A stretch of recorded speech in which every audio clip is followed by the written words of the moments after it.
All right, so get this. We're diving into a story today. It sounds like something you'd see in a movie, but this one's all too real. Uh-oh, this sounds interesting already. We're talking about the Thabo Bester prison escape. And wow, you have sent over a stack of info on this, mainly focusing on the timeline from ground up. Yeah, GroundUp's journalism on this case, it was incredible, truly remarkable.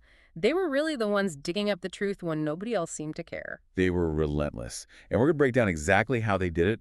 But first, just in case anyone needs a refresher, who was Thabo Bester? And what landed him in prison in the first place? Ah, Thabo Bester. This guy, they called him the Facebook rapist. He was not some small-time crook, convicted of rape and murder, slapped with a life sentence. So we aren't talking about some petty thief catching a lucky break. This was a dangerous individual, high profile. And the official story was that he died, right? Hmm. In a fire, in his cell, back in May 2022. Case closed, everyone thought at least. But you're saying GroundUp suspected there was more to it. You know, at first it wasn't even suspicion, really. More like they refused to let inconsistencies just slide.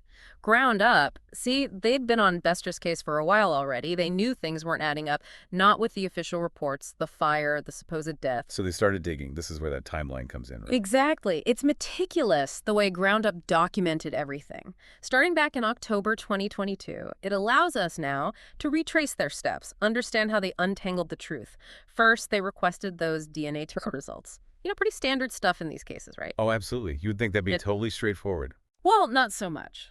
Right away, delays, deflections. Those were the first hints that something was off. And it wasn't just the DNA. Every turn they took, roadblocks, prison officials, police. Everyone seemed hesitant to give straight answers about what happened around Bester's, supposed death. Like everyone was too quick to shut the book on it, but GroundUp, they kept finding more pages. So they published that first article, November 2022. What happens? Nothing. Critics. Or, well, more deflections. Their article, though, it raised serious questions about that fire, how Bester supposedly died. Even hinted that he might not have been in that cell at all. But that didn't stop them, did it? They got a hold of something that just blew this wide open. The autopsy report. Oh yeah, that leaked report, January 2023. Turning point, for sure. It revealed that whoever died in that cell, it wasn't the fire that killed them. Blunt force trauma to the head. They were dead before the fire even started. So not only was his death staged, but someone else was in that cell. This is where it starts feeling like a crime thriller or something. No kidding. And this is where ground up, they shift gears. It's not about seeking clarification anymore. It's about exposing a massive cover-up. The question wasn't, did he escape, but how far does this go? And the big one, who helped him? But we are getting ahead of ourselves. Let's rewind a bit, talk about some of those more, well, baffling details that GroundUp uncovered. Things that suggest this wasn't just some spur-of-the-moment escape plan. Yeah, this is where things go from, suspicious to, completely unbelievable. Because not only did he escape, but this guy was living it up out in the open. Out in the open is right. Ground up, they found pictures. Bester just casually shopping in Sandton, Sandton, one of the wealthiest areas in all of Johannesburg, months after he was supposed to be dead. Hold on. So he's just walking around shopping for luxury goods while everyone thinks he's dead. Talk about bold. Not to mention, kind of makes you question the authorities, doesn't it? Oh, it gets worse. Ground up, dug further, found out Bester wasn't just enjoying freedom, he was running a business. From prison. Okay, wait. A business from prison. What kind of business are we talking about here? A media company. And not just any media company, a glamorous one. Called it 21st Century Media. The guy was giving online masterclasses, supposedly rubbing elbows with celebrities, all while being officially, deceased. That's unbelievably audacious. Like he was mocking them. Someone had to have suspected something, right?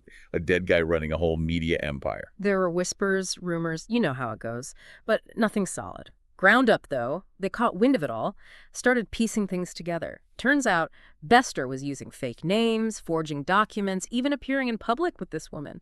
Nandifa Magudumana, she was later revealed to be a major player in his escape. Okay, so GroundUp has this mountain of evidence. Staged death, the shopping trips, the business, this accomplice. What was the final straw? When did they finally say, all right, time to go public with this? It was a calculated risk. Months they sat on this, building the case, making sure everything was airtight. Then, boom, March 15th, their article drops.